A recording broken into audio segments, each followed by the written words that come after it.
thought, what else is there for me? Where am I ever going to get the same opportunity to actually make something of myself? And I still remember talking to him, and then all the bad things you do in your life will find you when you sleep. But then they hit that brick wall of no one cares what you've done. No one cares because they don't understand. I remember standing out on the roof and changing out the barrel, just thinking, how have I not been hit yet?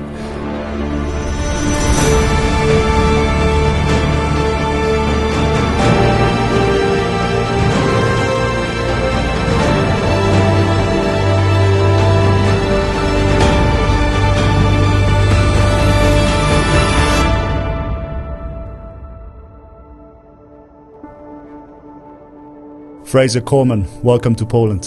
Thank you very much. It's great to be here. Right, I believe your second visit here in Poland? Second time you've had me in, yeah. How is the country treating you? How do you like Polish people and Gdańsk?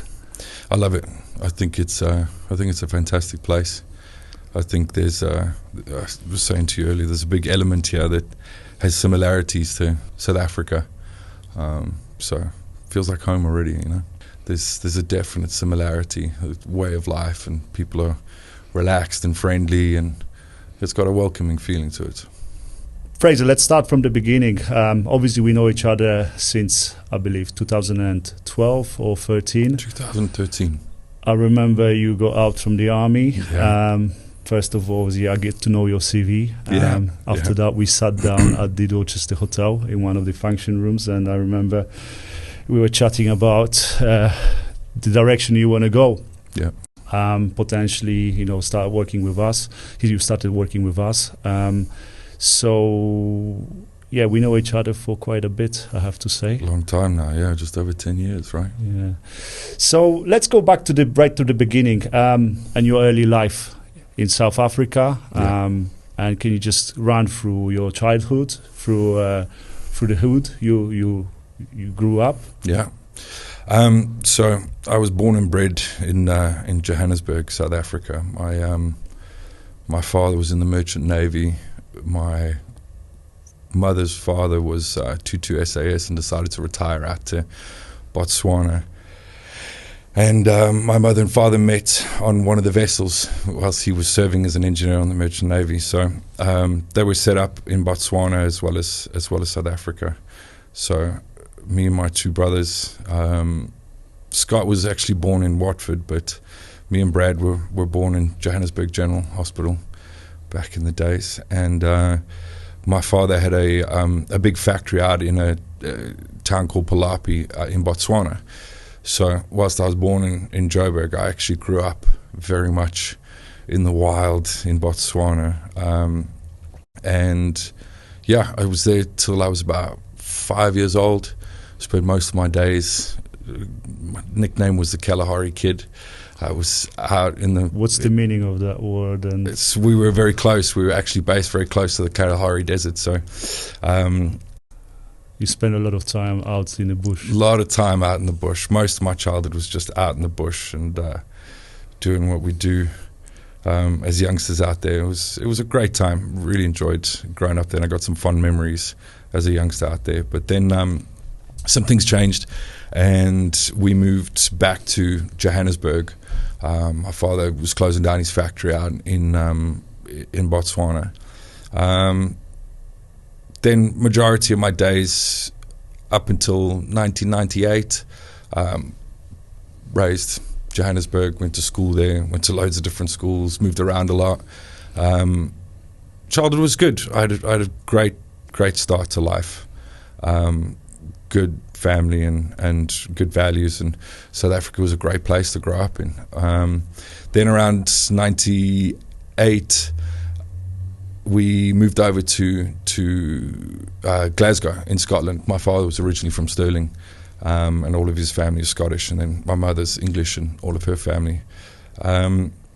So we moved over to Glasgow, and unfortunately around that time things changed and life got a little bit harder, and some things happened. So when I was around 10, 11-ish, my father developed early onset dementia, and was just kind of overnight he was gone. He had a nervous breakdown, and then he just wasn't the same person anymore, and things changed quite dramatically.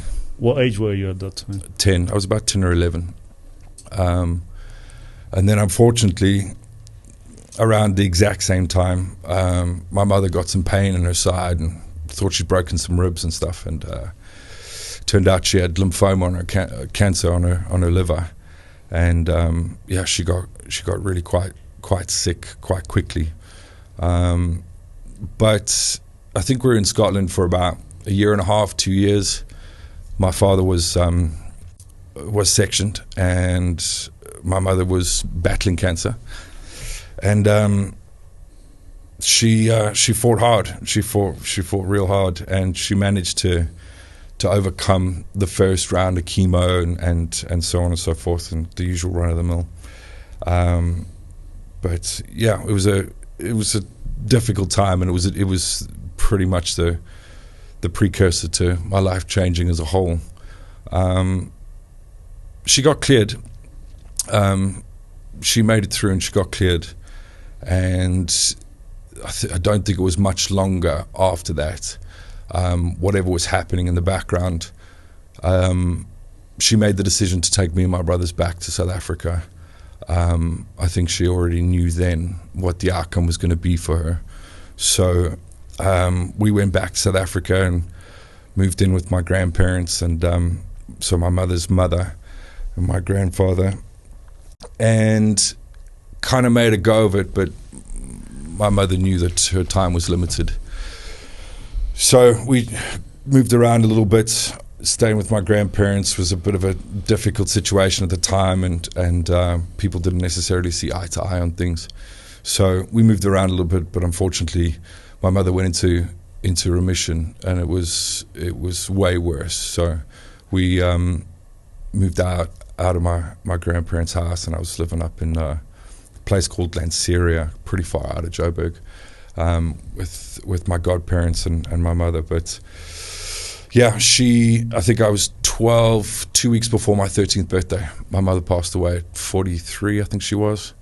And that was another turning point for life. Me and my brothers had to deal with it in our own way and figure things out. And they were a lot older. So Scott's 7 years older than me. Brad was 5 years older than me. He's 5 years older than me. And I was just a youngster, and I had to figure out life and grow up really, really quick. And it was, as you can imagine, it's a difficult thing to experience, especially with both going and in the way in which they went. Yeah, sorry to hear that. You had to start growing up life quite early. Very quickly, yeah. And in terms of your father, what kind of values he introduced to your life, and what can you say about him? So as a youngster, my father was my father. He wasn't necessarily the most kind of attentive, but when he was there, he was a very, very smart man. When it came to building anything or working with his hands and getting involved, he had a great sense of humor, old school kind of Scottish sense of humor. So he was fun to be around, and he could do some amazing things, and he taught me some good things. So what I knew of him and what I remember of him as a youngster were good memories. He seemed like a good man. It was after the fact that the realization of, it's like they say, don't ever meet your heroes. Finding out the truth behind things and how life actually played out changed the perspective. So was he a good man? Probably not. It just relates to my story as well. Pretty much similar story happened to my father. Obviously, my father died a bit later. He was 56 when he died. I was at that time 21 or 22. But like you say, sometimes what I've seen about my father was he was always grinding hard. He was grinding. He was trying to provide for the family, make sure we have food on the table. And again, sometimes in that mission they carry, they forget about other bits like family, and because they try to provide to such an extent. Definitely. And it's not easy. No. Some of the environments, they're not easy environments, that obviously they keep doing something what they don't like doing, but lack of the opportunities push them that way. Yeah. And like you say, sometimes they come back angry, and you don't enjoy that interaction. But at the end of the day, when the last days came, and we grow up, our mind develops further, we start understanding the process. Yeah. And I believe it's very important to understand that process that they were going through, so we don't make the same mistakes. 100%. We get given an opportunity to live our lives in a different way, and to not commit the same sins. Ultimately, that's how I look at it. I realize that there's quite a depth to the story for my father and for my mother, and their relationship and things that happened. And ultimately, he wasn't a bad man. He just made some bad choices, and it had a devastating effect on him and my mother and our family. And it is what it is. We all make mistakes, and no one. He had no malicious intent as to the outcomes. So it's one of those. So, Fraser, let's move on to the next part of your life. So you had a hardship. You experienced hardship from early age. How much support you were receiving from your brothers, and what actually made you to join the military?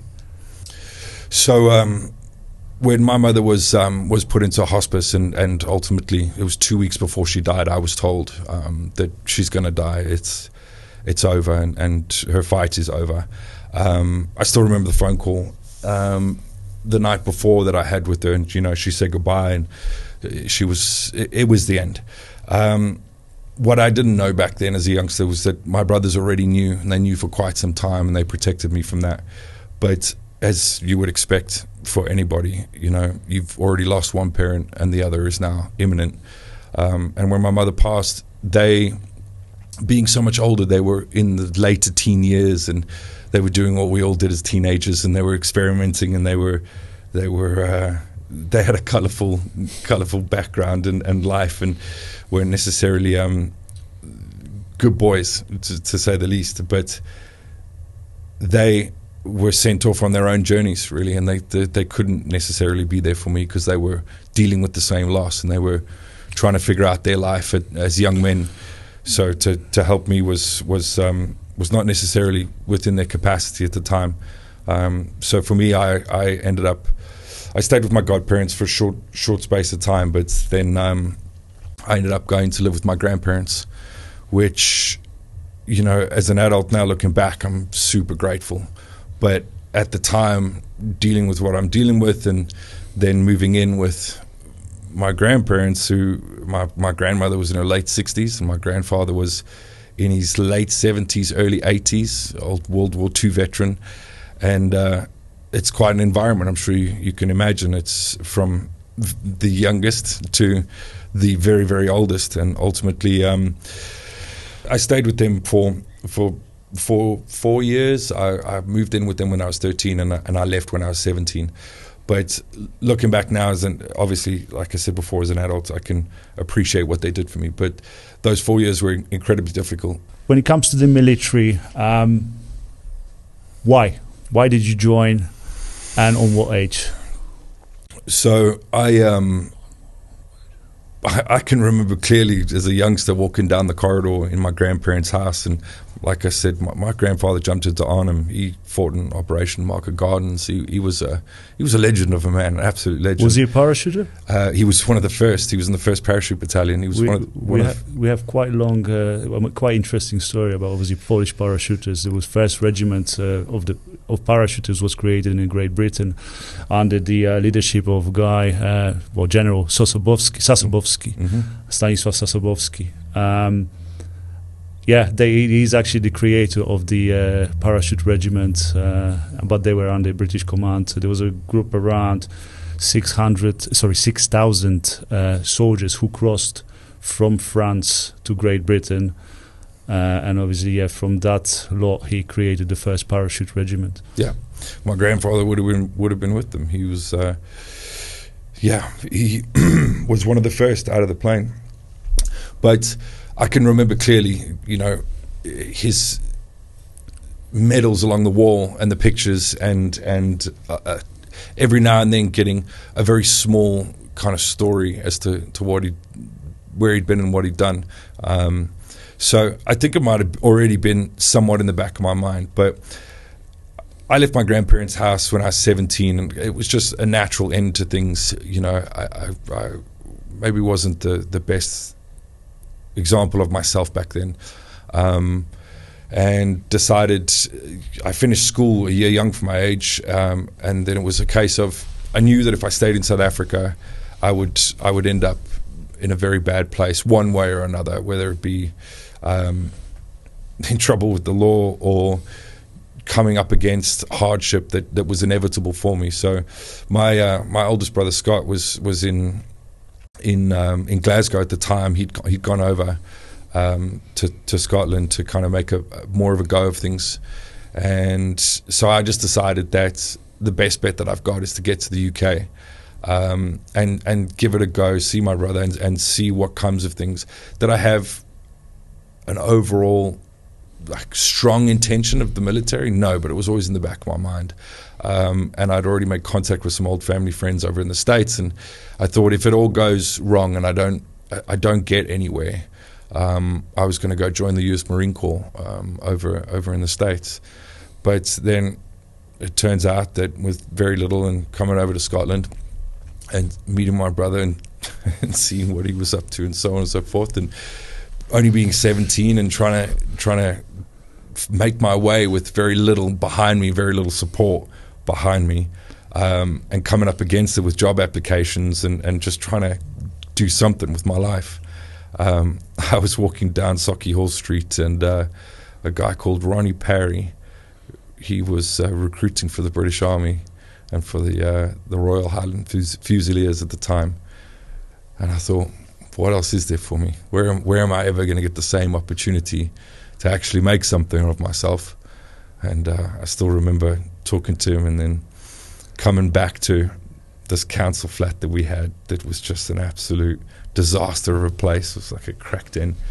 And telling my brother, and him laughing, like really laughing, saying, there's no chance. You're never going to make it. What are you talking about? But I dug my heels in even more then. I thought, I'll show all of you, and I'll do it. And it was within no more than 2 months from that day meeting Ronnie Parry and being recruited to being in ITC Catterick in training for the infantry in February 2005. Yeah. So he got you off the street. It got me off the street. It gave me an opportunity that I knew I just had no chance elsewhere. I didn't have support. I didn't have anyone to turn to. I had no financial resources. I had no academia other than a South African matric, which wasn't worth much at all. So it was a case of, make something of myself, prove something to myself, roof over the head, money in the bank, see how it goes. I only ever intended to do 4 years, just to go, see, do, get out, and then hopefully have a little bit more behind me to make a go of things in the big bad world. So you are 17, you're joining the military, you're ending up in Catterick training with the infantry. Mm-hmm.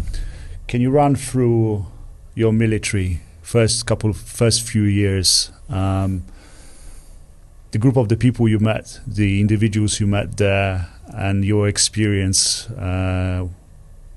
when it comes to the training? Yeah.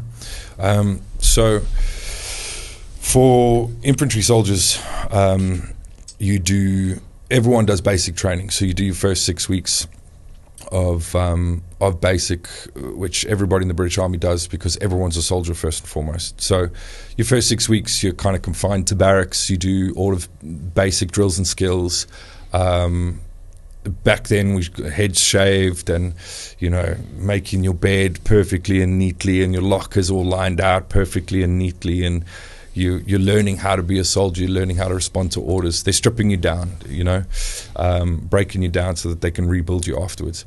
After you've done that 6 weeks infantry training, basic training, you then move on to the rest, and overall I think, if I remember correctly, it was 6 months, and of that 6 months you are pretty much just drilled constantly, and you go through some really difficult training and exercises, and you're prepped to join a battalion of passed out soldiers with the bare necessities in tow, so that you're ready to deploy immediately, but ultimately you are what they called back then a bayonet, just brand new, fresh out the factory. In your thoughts, I mean, can you tell me how much your young life prepared you to join the military, and the difficult uprising, the difficulty obviously with parents, with losing the parents, and also the environment where you actually grew up, South Africa? Do you think that was a advantage when you would join the military? It was definitely an advantage. I already had an ability to kind of withstand hard times and difficulties, not necessarily of my choosing, but it happened, and I learned very early on how to accept where I was and what was happening around me, especially if I couldn't change it. But at the same time, looking back on it, there was a part of me that was, I think, that thought that ultimately that difficulty that I had to experience put me in a better position, and South Africans generally, do you think your mind was stronger and you were able to push and be better? Yes and no. My mind was strong in a lot of ways, but also very, very fragile, and there was still a lot of things that took time, took maturing, took experience for me to be able to unpack and figure those things out. It's when you thrust into situations, you have to deal with them there and then, and it's not necessarily that you are actually completely processing that. Was there a place for frustration and anger? Huge depths of all sorts of sort of lingering skeletons and ghosts and stuff in the closet, but that's where the army, again, for me, I had no idea what I was doing. I was just walking a path and trying to make something of following myself. The script. But ultimately, looking back on it, so many of these things had such a good positive outcome because of the discipline of the military, or because of the protection that it provided and gave me, and opportunities that it presented, and it gave me a space by which to breathe, not in the literal sense, because most of the time you're just getting absolutely hounded and there was no breathing, but it gave me a space to deal with some of the things that had happened, and surrounded by the jocks. The Scots are just an unbelievable bunch. And there are unbelievable soldiers, and there's some amazing leaders amongst them too, and they're very much for the underdog, and they always see an underdog and take them in, and that's what happened for me ultimately. I didn't know what I was getting into, and I didn't realize the positive effects that it would have in the early stages, and even now to this day. Obviously there's the flip side to that. Is you go through the process, but you don't really don't understand the outcome, what will be the outcome. But in a way, you get that power from the group of the people who are doing the same day in day out. Yeah, and putting yourself through hardship is actually is actually a good thing. Like, nothing good ever comes from easy. Can you take me to your deployments? So my first actual deployment was Belize, the jungle in Belize, and I think we did like 32 days in the trees, and that was my first experience of, you know, traveling with the military outside of.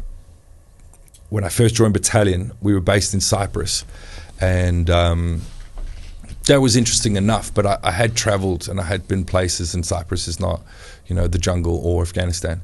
But the first kind of operational training and deployment was Belize, and that was really, really hard. That was the trees are incredibly difficult, and the environment is incredibly difficult and unforgiving. Everything wants to eat you, right? Everything wants to eat you. You're just wet and sweating all day, and that was difficult for me. I was only young, and I happened to be in selection for the reconnaissance platoon. So the people who were leading that wanted to make it, you know, as difficult as possible. The recce platoon, generally within most battalions, is considered to be they're good soldiers and they're skillful soldiers and they've got good abilities. So that was 2006, I believe. I went out to the trees, into the jungle, but in a very short time frame. I joined my battalion in 2006, and in April 2008 was my first operational deployment to a combat zone in Afghanistan, and I think I was 19, and yeah, it was. I wanted to go. I wanted to test my mettle. I wanted to get that kind of T-shirt and not having it all been for nothing, and not come out of a career in the military and having no operational experience whatsoever or deployments under my belt. But that wanting to go is a naivety, and once the reality kicks in. So for the most part, you know, deploying out to Helmand Province and Bastion, you kind of you fly out there in an old RAF TriStar, and it's just the normalities of everyday kind of existence for a soldier, where you're traveling somewhere in some sort of vehicle, and you get there, and then everything starts and training begins, and so on and so forth. And landed in Sebastian, it's a surreal sort of situation when, you know, you land out in what you know to be a war zone and what you know to be combat operations, and there is no playing enemy this time. There is real enemy, and everything is done in a real-time kind of situation. And so once we got there, Bastion, when I first went, was a pretty big place, and you're just covered in dust and sand, and it's really hot, and you get into these buses and you get into the tents, and then everything gets set up, and you go through a pre-deployment, I can't remember what it was called, but it's like pre-deployment prior to actually going outside of the wire of Bastion and into Helmand itself. But you kind of, the way it worked out for me was, it's just surreal up until the point that you experience your first engagement. Tell me a bit about the first engagement and the first time you actually faced the real. So we travelled up to a place called Nowzad, and you'll get to know him. Scott Cox was there with me as well, and we travelled up to a place called Nowzad, and there was this. There was an Estonian commander.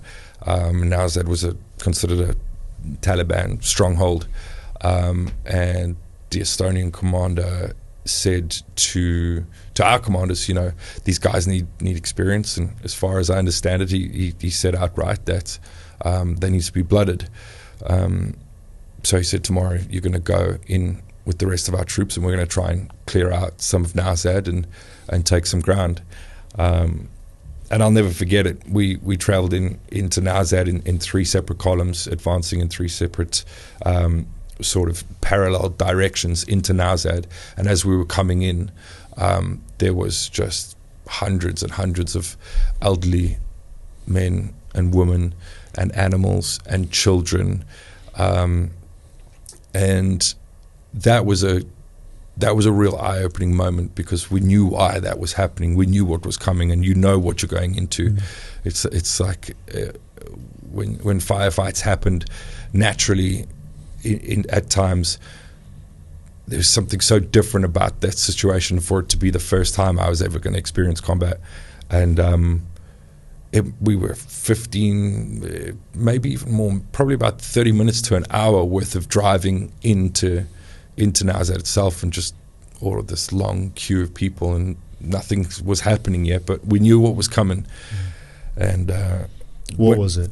When it did come, the place just erupted, and all 3 columns got hit from every direction, and the Estonians on the ground started to take pretty heavy fire, and then mortars started to come in, enemy mortars started to come in, and RPGs started to fly everywhere, and vehicles started to get hit, and people started to get hit, and we started to return fire, and it was just chaos. It was a chaotic situation, and everybody in that, less the Estonians, from our commanders all the way down to the most junior soldier, was experiencing this for their first time ever. Pulling the trigger first time in a real life scenario. And I think,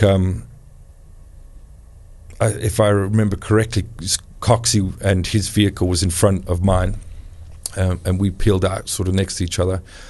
And his gunner was Naidravuki, I think it was. And between myself and Naidravuki, I fired off over 3,050 cal rounds.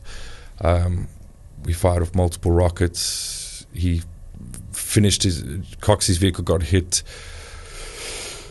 so much that all the tires were out. There was RPGs sitting in the bar armor. Everything was just completely peppered and shot up, and there was bunkers all around us that we didn't know where they were firing at us from. We had, I think it was F-16s or F-18 French fighter pilots come down and spray compounds. We had 500-pound, 1,000-pound, 2,000-pound bombs dropped. We had mortar fire coming in, enemy and friendly. And I think we fought for a good 4, 5, 6 hours. Expended most of our ammunition, started to have rear vehicles coming up and the Estonians moving forward. And as we were about to move further into Nazad, they stopped us in our tracks and ceased contact and said, right, that's far enough for today. Make your way back. And Did you lose any men? There was a few people that day that were injured and hurt, but luckily from us, we had no injuries. How, I just don't know. I can remember changing the barrel on the 50 cal, anywhere from 200 to 400 rounds, and you got to change the barrel. And I remember the rounds just hitting the windscreen, hitting around my feet, hitting the turret. RPGs hit the turret. RPGs were stuck in the bar armor, like I said. And I remember standing out on the roof and changing out the barrel and just thinking, how have I not been hit yet? But that was the first experience. Did you have any IED experience? So yeah, I hit a number of IEDs, and the first time I ever hit an IED, luckily I was in a Mastiff, and we hit a triple stack bar mine. We were moving in to give fire support, and as we were following up through the waddies, we hit it, and luckily enough, because we were in a Mastiff, the Mastiff took most of the damage, but it was still quite something to actually hit one. We can look back on things. None of us were injured, and there was some funny moments to come out of that, but very, very lucky overall. And then the second one that I hit, I was in a Jackal. I'm just trying to place them. I was in a Jackal armored vehicle, and I was a very, very good jackal driver. So I created a crossing over a water irrigation the day before, and we had gone conducted some operations, and then on the way back the next day, instead of any of us actually thinking about it, we used the same crossing, and they dug in a 20 kg high explosive charge on that crossing, and we hit it. But luckily enough, it partially detonated, because if it had fully detonated, we would have 100% all been killed. So half the charge detonated and set the vehicle on fire, and did what it did. Lucky enough to survive that. Third time, it was directional frag charge, again in a jackal vehicle, and they pulled the kite string, and the munition fell over because we were on a raised road. The majority of the blast actually went into the bank instead of into us, and sprayed all of the shrapnel up the way, and peppered the gunner and the driver.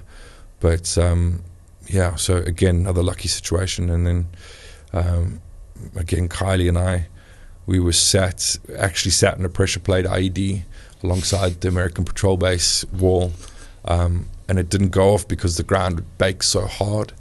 But only a couple of days later, it had rained and softened the ground, and it took out a patrol of 8-9 Afghan National Army along the wall of the American PB. So yeah, and in terms of other IEDs, I've been around multiple strikes in so many different ways, shapes or form. Did you lose any close friends in this type of incidents? Yeah. People got injured, people got hurt. 2008 was quite a tour. I can remember clearly. I believe we were on 429 Alpha back then. So the rules of engagement, it was still very kinetic, very, very kinetic. And I can still remember how often this thing called op minimize would be called. And op minimize was all communications out of Afghan were cut for any of us anyway. So like where we had satellite phones, you couldn't call out. Everything, all communication was cut, so that family members couldn't be notified through someone putting something on Facebook, or some sort of communication going out, an email, a bluey, a phone call, and saying, "Oh, Damien was hit," so that they could be informed correctly. But I don't remember any longer than a few days going by without op minimize being enforced for that operational tool. So yeah, a lot of people got hurt. What was happening in your mind after every incident you guys had? Again, young guy, 19 years old, right, at that time? Yeah. You're getting hit. You pull the trigger first time. How did you cope with that? How did you cope with that?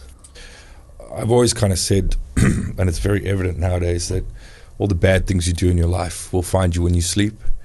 And at first you don't necessarily compute in the grand scheme of things as to what you're doing and what's actually happening. You're in this really harsh environment. You're on operations. You are a soldier. You're doing your job. But it's after the fact that things really start to sink in. You don't have time to deal with it at the time. It's after the fact that you have to process that information and some of the things that you may or may not have done, and how close you've been to not being here anymore, or being seriously injured, wounded and hurt, or killed. So over time, you kind of said, I settled into it. I can't speak for everything. I settled into things, and I understood my role and what I needed to do, and that ultimately all any of us wanted to do was make it out intact and alive. So I found myself under extreme pressure, operating quite well and quite clearly. But later on down the line, I would pay the price, I suppose. With the second deployment, you were one of the commanders, group of 8 or 12. That's right. Yeah. I was actually a deck commander, but I was working with a very close friend. I was still we went back 2 years later, so 2010 we went back, so I was 21. But I was a javelin deck commander, so anti-tanks, so javelin missiles. And I was also in control of the Jackal vehicles. I was a Jackal instructor. So I was kind of embedded in a number of different roles. What values defined your leadership? It's a tricky question. Looking back on all life, on whatever military gave you, the background you had, what kind of values made others to choose you as a leader of the group? I don't know exactly how they did or whether they did and what values they saw in me. I think it was just the ability to just consistently trying to be humble and uphold my own integrity and show a level of courage that they could take comfort in some way, or feel safer about the things that they needed to do and when they needed to do it. But that's a tough question. Looking at yourself, it's just one of those things where I did what I did and I acted or I operated in a certain way that I would hope inspired and encouraged those to follow. Mm. So overall, your service was 8 years. 10 years. 10 years. Just short, about a month or two short of 10 years. And I met you right at the end of it. Right at the end, that's right. At the Dorchester Hotel. Yeah. So in a Holford room. Yeah. What a place. But so I spent 8 years of my career and 2 operational deployments to Afghanistan with the 2nd Battalion, the Royal Regiment of Scotland, so 2 Scots. After my operational tours, I loved the Apache and I always wanted to fly helicopters. So, and seeing that thing in action and being saved quite a few times because of it, the ugly call signs, I wanted to try and have a shot at that. And then I'd met my now wife, but I'd met my girlfriend just before my 2nd operational tour, just when I was training on the Jackal armored vehicles. So twofold, I transferred out of 2 Scots to 1 Irish Guards because I wanted to get closer to Middle Wallop, which is where the Army Air Corps was and Apache was taught essentially. So I transferred over, put my application in. My wife was now in London, and so I was at least closer to London and could see her more often, put in my application. But ultimately I failed on application because of hay fever on my records. And then it turned out by the time the hay fever medication came off my records, I'd be too old to apply for the Apache. Right. So that was the end of my service. I made the decision, I've kind of been here, done that, got the medals, and I want to see what else there is for me out there, having never really experienced civilian life or a civilian job. And that's when it was my platoon sergeant in 1 Irish Guards, Fitzy, who knew your colleagues at the time. And I just remember getting told, you're going to go have an interview with Damien Zielinski at the Dorchester Hotel. Luckily I passed that interview, right? Coming to this civilian life, what were the biggest challenges? I mean, you came out from the very tight group of people who were cultivating the same values. How did you find transferring into the civilian life? And what were the biggest challenges? What I realize now is that transferring out of Two Scots, which was like the camaraderie, the family, the place that got me to where I was, and into the Irish Guards. That was a difficult transition in its own right, because you're changing cap badges and you know, it's just like anything, a football team, you know, Man U's Man U or Liverpool's Liverpool, and you're trying to integrate in that way. So I didn't realize it at the time, and obviously was never going to be able to foresee that, but that transfer over to a different battalion actually did me some good, and I think it helped in terms of that transition, because now I completely left everything that I knew and all the boys that I knew, and had to integrate into this new battalion.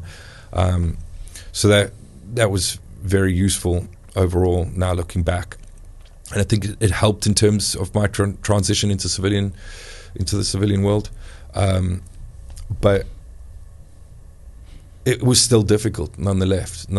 I think there is an ego that we all come out with, and naturally it exists. You know, we're proud of what we've done. We're soldiers. You know, for most people, they come out the other side of that and they feel a capability, and they've got a sense of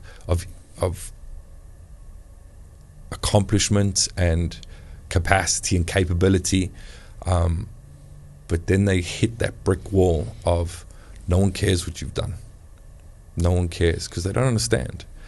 And do you reckon there's again some kind of anger building up and lack of understanding between you, the guy who got out with the certain values that he had to follow, and then, you know, you hit the real world where people don't play by the book very often? Yeah, there's a lot to navigate. There's so much to navigate, but for me, it's realizing that it's a chapter that's closed, and not many people, the only people that understand that part of the book are those that have lived it themselves. So now you got this brand new chapter, and you've got a sense of self and pride that you can't take with you. You've got to start again. You've got to reinvent yourself. And more you actually try to defend these rights, the more hostile you become to the civilians, to the people who work in the environment with you, and they don't follow that code. 100%, and they don't understand what you've done, and they can't relate to it, and it's a complicated thing to try and even explain or for people to understand. So you're just up against it, and then you make it worse for yourself, because you bring that pride, you bring that sense of that ego with you, you know, and you think that oh well, I was a soldier and I was in the military, and it's harder for those with rank as well, because and the more time served, because they come out with actually an amazing story behind them, and they've done some amazing things, and they are very, very capable individuals, and have a strong, deep-rooted sense of themselves. And now they have no identity whatsoever, because you're in the civilian world, and yes, you might meet veterans that can relate or understand, but the majority can't, and you've got to figure out how to now rebrand yourself and put those medals away and put that ego away, and go in with a completely new, clean slate and open mind, because it's the only way that you're going to move forward, essentially, without experiencing a great deal of hardship. And unfortunately, my personal opinion is that that's where so many veterans suffer and fail. Is there is nothing out there that I know of that helps with the understanding of that. Be proud of it. You 100% be proud of it, and you'll carry it with you for the rest of your days. And those medals are your medals, and you did do something big. You know, but you need to put it on the shelf, frame it, and completely start again. And then obviously the key areas being identifying transferable skills and change the way in which you communicate. Learn how to communicate differently. That's going to help you get forward. Before you before we got to know each other, you met another very interesting individual, Tim Smith from Running South Africa. Can you just run through the experience and the impact he had on your life? Sure. So December 2013, I went and did run in South Africa and never knew anything about it before. Being from South Africa, never came up in any way, shape or form. So did my research, checked it out. Obviously it's got a great reputation and had been running for a long time. Knew of the real world scenarios that you get to do, etc. And it's got a bit of a legacy within the market. So, but it was the impact from not only Tim, but our instructor, Gary Olben, which obviously Tim selects very, very, very engaging instructors with awesome backgrounds and the capacity to interact on every level from every denominator within the cohort on the course. And because I like to believe that I did it, going into it with such an open mind and paying attention as much as I did, I started to pick up and notice on these things. And I never really had a huge amount of engagement with Tim outside on a personal or individual basis, but I think there was maybe one or two occasions where I got a little telling off by Tim, but he explained it to me, and there was just something there that I realized, I've come across a lot of people, I've done a lot of things in my life, and I know of the things that he had done, and he told us a lot of stories and things, and I felt I've a huge amount of respect for him. And knowing what he'd done for a lot of veterans and ultimately a lot of people that have come through his course and gone on to have successful careers, I a big amount of respect.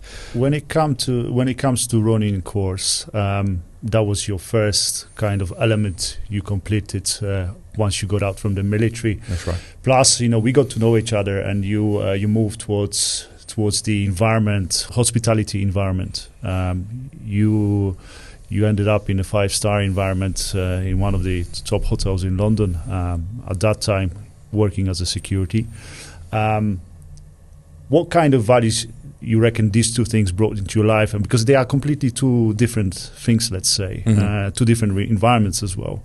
I believe the Dorchester and the hospitality it's got a particular value that adds to the people who leave the military. How is it in your opinion?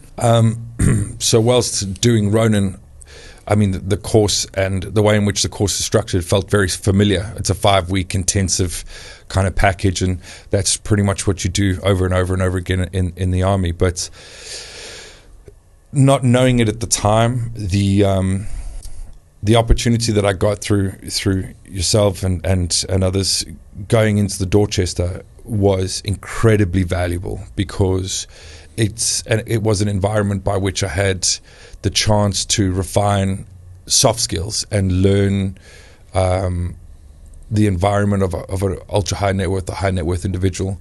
And so having had the quality of close protection training that I got from Ronin, I now got given an extra, unbeknownst to me, opportunity to train in a 5-star environment. And because my mindset coming out of the army was just don't say no to anything. Just, it doesn't matter how uncomfortable I feel, doesn't matter how much I don't want to do it, doesn't matter how long the hours are, I'm just going to do all of it, because I know that racking up experience is what matters most. So that first year out, after completing Ronin and actually becoming a civilian and working with yourself, I did 348 days of that year, minimum 12 hours a day, and sometimes going from a 12-hour shift into another 6-hour shift, working in some of the event spaces.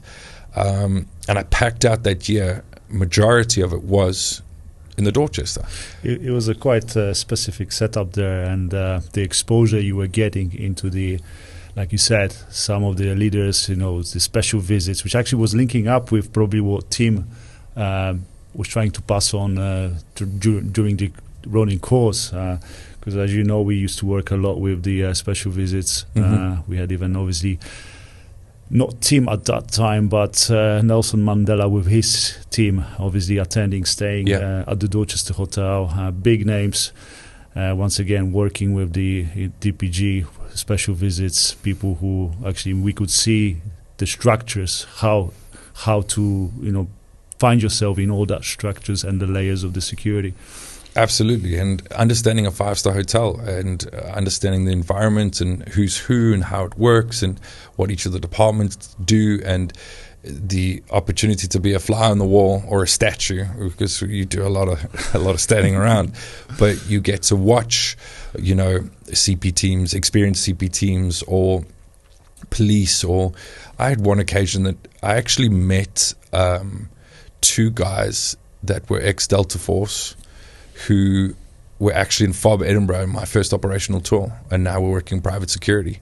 And in the Dorchester Hotel, what's the chances of engaging with those guys again, and then being able to interact with these, VVIPs and super wealthy people, and getting to get over the awkwardness of that environment. As a soldier, 5-star hotel is non-existent. You don't go anywhere near them in any capacity.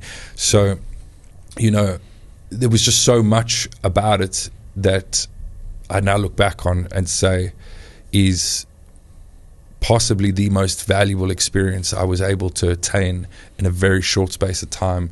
And one, because I did Ronin, it's the reason I got the opportunity that I got. And then 2, there's always a bit of luck, having to be connected in some way. I remember reading your CV. The first thing that actually I read was like, Ronin graduate. Okay, we have some good standards there. Yeah. And I have to say that was one of those reasons. You sat down in front of us. Of course, you were a friend of the friend, but having a strong CV, and I think it's quite important when you leave the military just to go to the right group, right training provider, so you can actually put that name, that legacy name on your CV.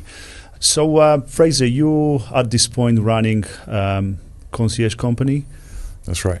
Can you tell us a bit more about this? So, as things go, I after coming out and working close protection in the security sector for quite some time, I ended up getting picked up by an ultra high net worth client, and I was embedded in their family for best part of 3 years. And it was another experience that, again, just like the draw and finding myself in the right place at the right time. I ended up traveling quite extensively with them. I ended up learning different aspects of what your capability can actually be and what client looks for. And so, having done that, and my CV, I wrote the role that I wrote my own job description for. I was head of security, driver, PA, EA, butler, and Manny, just a travel agent. The list just went on and on and on. But it was trust, really, is what it came down to. They trusted me. It was capability and trust. And I took that experience and went off with a little bit of entrepreneurial, spirit, and tried my hand at some businesses. And unfortunately, I learned some very, very hard lessons, as a lot of people do. But they were good lessons, and there's only one way to learn them. And so COVID then hit, and back to the Dorchester I went as the night manager of the Dorchester Hotel, and the hotel closed for the first time in its history. And there was still 2 guests there. And those 2 guests were a gentleman called Douglas Sabansky and Gary Oldman, the actor Gary Oldman. And because there was just so much time on our hands, we actually got to know each other and became friendly. And I still have a relationship to this day. But what happened with that was I took all of my experience from leaving the military and always had that entrepreneurial spirit, and I learned the lessons necessary to get some things right. And I then happened to start Urban Sky Global Concierge, partner with Douglas Sabansky, and the key aspect to anything really is your network. And I'd happened to build a really, really strong black book of contacts. And and those contacts came with a whole another black book of contacts. And the Ronin network is an amazing thing. You know, there's graduates all over the world. So I took that, and then I took Douglas Urbanski's Rolodex, and created a luxury lifestyle management concierge company, because ultimately security and close protection, or personal security details, executive protection, they kind of come along in contractual basis, but are never long-standing, ever kind of bearing fruit.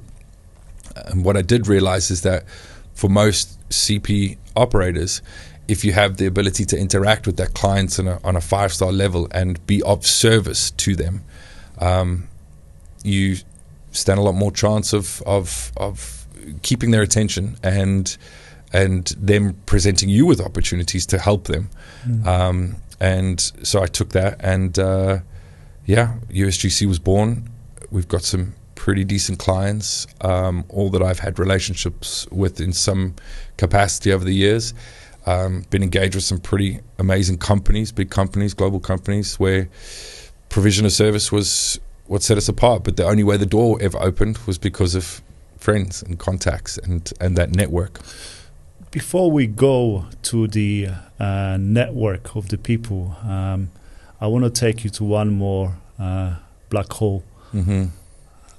You mentioned about COVID. Mm-hmm. Same as the COVID was kind of turning point in your life, and you met the individuals who took you further. I know there was a dark moment there as well. There was. I believe you struggled with the PTSD there. That's right. Would you mind just exploring on this subject? Yeah, so the normal run-of-the-mill kind of bravado, alpha embarrassment, but the stigma attached to it is not necessary. You heard about my life. The reality is I've probably been affected by PTSD in some way, shape or form since I was young. But what happened during COVID is, actually over the years, especially the deployment from 2008, and not processing things growing up, losing my parents, etc., I was diagnosed with complex PTSD. And what happened during COVID, not only was COVID a difficult thing for everybody to deal with, but we also had the withdrawal from Afghanistan and the mess that it was. And PTSD is a lingering beast that kind of things trigger it, and or events in your life force you to deal with something that you've filed away and you haven't processed properly. You think you have, or you think you're strong enough, and you don't need to face it. You can hide from it. And those triggers effectively are life events that force you to confront those things or life events that have happened that you didn't deal with properly, or you didn't process. What happened exactly? What happened to what changes? How you changed? So, what changed in your head? It's a very difficult thing to truly explain, but it's an overwhelming sort of sense of emotion and inability and cloud, like fog and cloud of the mind, and not being yourself and not having the capacity to deal with things in the way that you normally would. And I think the time that I've experienced it many times over the years and dealt with it in the normal run-of-the-mill kind of textbook fashion, which I had to face up to and come out the other side of. But that particular time was quite a strong one because of the emotions felt from the withdrawal, and why did we do it? Why were we there? Why did all of those things happen? Why did I have to carry that burden when ultimately it was for nothing? It wasn't, but that's how it felt at the time. And then COVID and working nights. Let's be honest, that was a big mess. It was a mess. It was wrong. It just should not have happened. There was so many other ways. Like you said, 20 years of exposure there, right? 20 years. Of the military, British, American military. 20 years. Poles as well. We created schools, we dug wells, we changed children's lives, we changed the women's lives, we gave opportunity, we gave a sense of security to those that wanted it, and then now we've just lost many lives as well. Yeah, a lot of lives, and it's never mind the Brits, never mind the West, the lives of civilians, of the people that live there, that are born, grew up there. The human casualty of that 20 years is substantial. You just don't know about it, or you don't hear about it, because we look at numbers from the West perspective. But COVID, the withdrawal, working nights was it was a trigger. It was a perfect storm, and I had to take some time. I had to reevaluate, and how did you get over it? It's still sleeping beast, right? It always is. I don't think it's something that people get over, and I can only talk from my own personal capacity. But it's finding ways to manage, and I have found a particular way to manage, which is not for everyone. But on Sundays I go and I sit peacefully in church, and it gives me some sort of reprieve. Fraser, moving on. The OPSCON, Project OPSCON. Yeah. Can we discuss about this? And so we're coming back now to this brotherhood, giving something back to the community of the people, maybe who went through the same pathways. Yeah. Can you just explain at what point OPSCON was born in your head first, and then since when you started putting into the life? So I think I remember quite clearly, it's not to talk badly of anyone or anything or any. So let's maybe start from the what is OPSCON and what is the main aim of the OPSCON? So the OPSCON itself is an initiative that I created and connected like-minded individuals that would come together and help those transitioning out of the military into the civilian world. Obviously, it's close to my heart. I'm a veteran, but not just for that, not just for veterans. It's for emergency services workers, for those that come from service into civilian life and transition into these roles. We focus on 3 key sectors: chauffeuring, hospitality, and close protection and security, because they're big industries and they present opportunity for people to put food on the table and a roof over their head. But the purpose of the OPSCON is to help those individuals navigate their transition in a smoother, easier way through people that they can trust, and understand their journey, and protect them from being preyed on or wasting time in the wrong places, which can lead to the inevitable outcome for quite a lot, that they feel abandoned, they feel lost, they feel alone, they don't understand things, they don't know how to make their way forward, they might not have support, they might not have family, they might not have community. And I mean, it's no secret, so many veterans end up committing suicide or finding themselves in the streets, and it's no different for police officers in some respects, because they live a life of service, and it's the same for ambulance workers and paramedics and so on. So what I wanted to do was just create a pathway and an academy and a community that is purpose-built to give them the opportunity, and reiterate the point, to put food on the table and a roof over their head. Everything else comes in time. We don't know who we are. We don't know what we want to do. We don't know what the future holds for us. We need time to figure that out. And that time can be significant. It took me 4 or 5 years before I had even an inkling of an understanding of what I enjoyed and what I thought I was good at and what I was confident in doing. So what happens in that stopgap? How do they get the opportunity to take that time to find themselves and figure that out?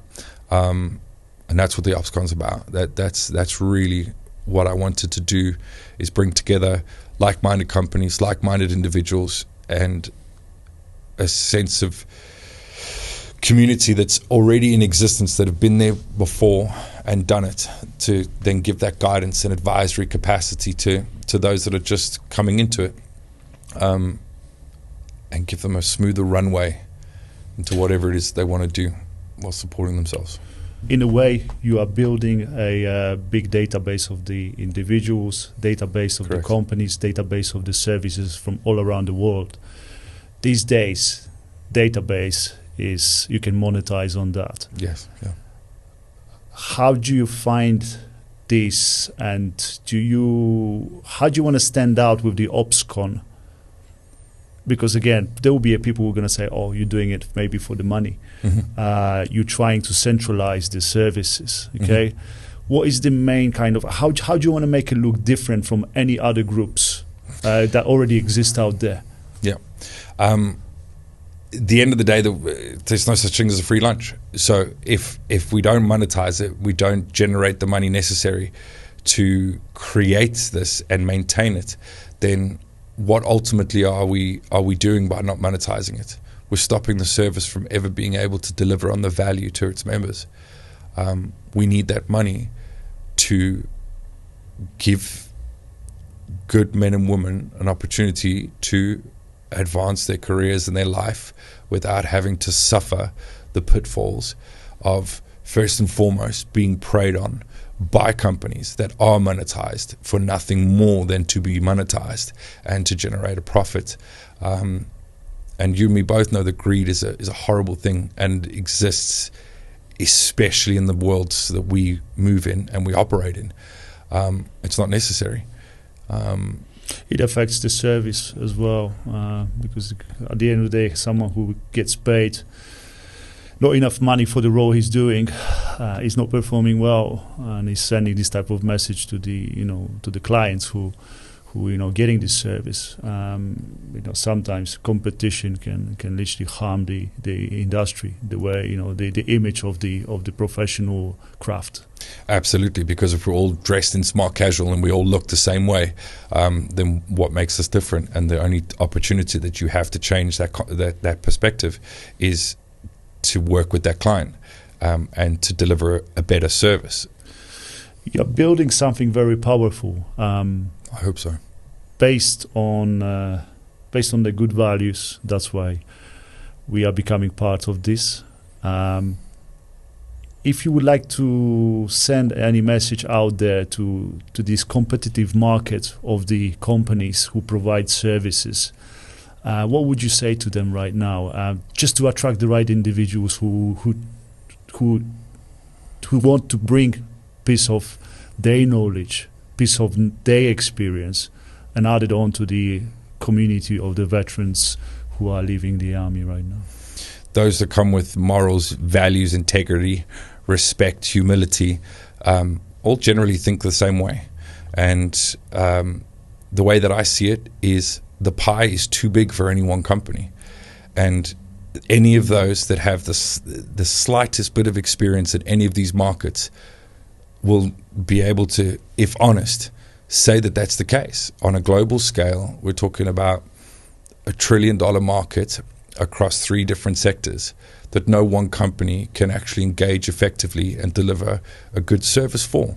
So the only thing that says to me then, for companies not working together and or setting a good standard and delivering on those contracts in a mutually supportive basis, is that they are born from greed, because it can only be that. Because if we all worked together, there would still be some of the pie left over, because none of us can actually manage it all on our own. So why don't we operate like it? Why is it cloaks and daggers? Why is it smoke and mirrors? Why does any one company need to dominate regions or markets that ultimately there's still clients that go unserviced? And those clients that go unserviced, a lot of the time get delivered a bad service. And that sets a standard amongst the whole industry that we're all tainted with. So if we can change it, why don't we? We can indeed. Fraser, summarizing, you went through a lot of struggle in your life. In my belief, struggle, any type of resistance, if you push through it, you only become stronger. Can you just highlight for me the most difficult scenarios or the most difficult decisions you had to make to come out on the other side? And like, we all know now, you got a successful company, you're based in London, you are father of one, yeah, and you're a husband. Can you tell me for the worst struggle you went through, and you're still actually dealing with it in your head? Loss. I have lost so many people in my life, so many people, to every which way, shape or form you can imagine, whether it be, loss, and you never get over loss. And I think where I've survived and become stronger was the ability to accept. Life is not fair, and you dealt the cards you dealt. And losing one person is hard enough. Losing a lot of people, you kind of bestowed maybe an education that few get to truly experience or understand. But acceptance is the key to everything. If you can accept the position that you're in, and you can accept that loss, and get up and keep moving forward, that's really the key for me. Fighting the sense and another target. Yeah.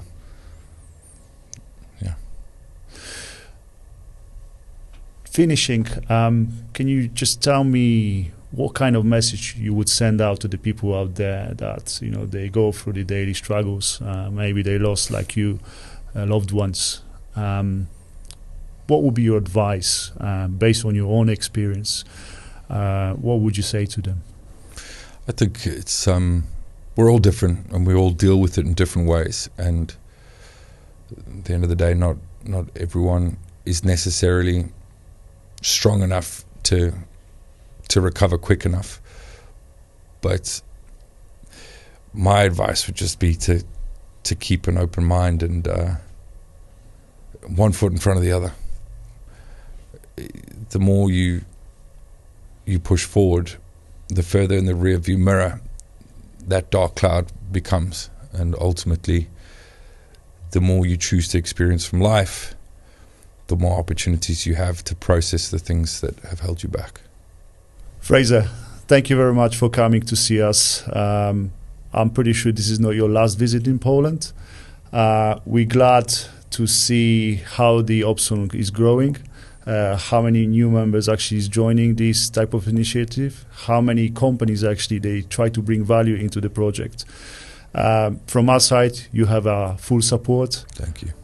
And let's work on this together and build up stronger communities. Onwards and upwards.